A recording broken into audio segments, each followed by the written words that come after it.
প্রত্যাশা করছি। সবাই ভালো থাকবেন, ইনশাআল্লাহ আবার দেখা হবে।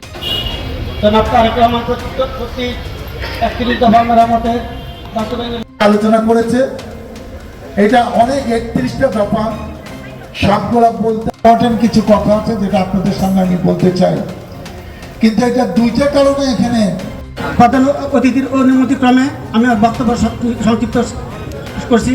দল স্বেচ্ছাসেবক দল এবং দূর-দূরান্ত আগত সভাপতি 1 নং ওয়ার্ড বিএনপি এবং আজকের অনুষ্ঠান সভাপতি সংগ্রামে সাজিয়ে আজকে আমরা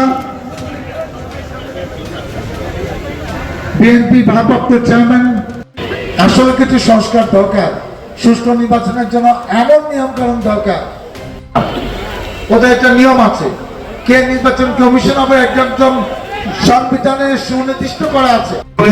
ভয়ে আমরা আপনাদের পাশে আছি, ইনশাআল্লাহ আপনাদেরকে সাথে নিয়ে এই চাঁদাবাজ সন্ত্রাসীদের।